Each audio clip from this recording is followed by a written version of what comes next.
అందరికీ welcome back to మాలక్స్. నేను ఈరోజు పుంటికూర కర్రీ చేస్తున్నా. ఇందులో నేను వేసేది మిస్ అయింది. ఇందులో పచ్చిమిర్చి, 2 టమాటాలు, పుంటికూర, పసుపు, ఉప్పు వేసిన. దీన్ని ఉడకబెట్టుకుందాము. ధనియాలు వేసిన. ఇప్పుడు మనం తర్వాత పోసుకు ఇవి వేసుకుందాం. చాలా బాగుంటుంది చూడండి, చాలా బాగుంటుంది. ఇప్పుడు పొయ్యి వెలిగించిన ఇవన్నీ ఉడికినాక తర్వాత తాలింపు పెట్టుకుందాం మనం. ఇందులో కొత్తిమీర కూడా వేసుకోండి. కొత్తిమీర ఇంపార్టెంట్. కొత్తిమీర ధనియాలతోనే పుంటికూర చాలా టేస్ట్ అవుతుంది. ఇది రుబ్బుకుందాం. పోసి పెట్టేసుకుందాం. మనము తాలింపు వేసేసుకుందాం. ఇందులో కొంచెం ఆయిల్ ఎక్కువనే పోసుకోవాలి, ఎందుకంటే ఇది పోసు కదా, పుంటికూర కదా, టేస్ట్ ఉంటుంది. మనం ఇప్పుడు మిర్చి వేసుకుందాం. జీలకర్ర ఆవాలు కూడా వేసేసుకుందాం. ఒక్క రెమ్మ కలమాకు కూడా వేసేసుకుందాం.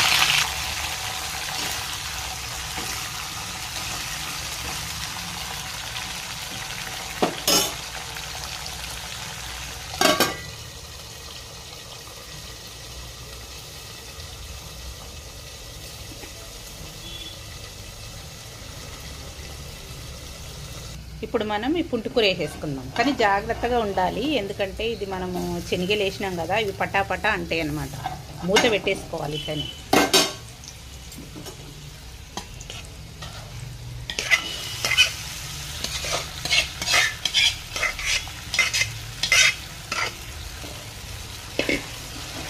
మనం పొయ్యి కట్టేసి ఇది కలుపుకోవాలి. మళ్ళీ పొయ్యి వెలిగించుకోవాలి. చూసారా ఎలా ఉందో? చాలా టేస్టీగా ఉంటుంది. ఈ శనగలు వేసుకొని చేసుకోవాలి. చాలా బాగుంటుంది. నోట్లో నీళ్ళు వస్తున్నాయి పుంటికూర గురించి చెప్తాను. ఈ ధనియాలు ఇవన్నీ వేసినాం కదా మనము, చాలా బాగుంటుంది. చూడండి,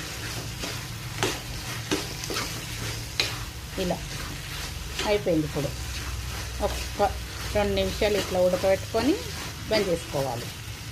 అంతే. చూసారా, గోంగూర శనగలు వేసి కర్రీ చేసాం. చాలా బాగుంటుంది. నచ్చిందా మీకు?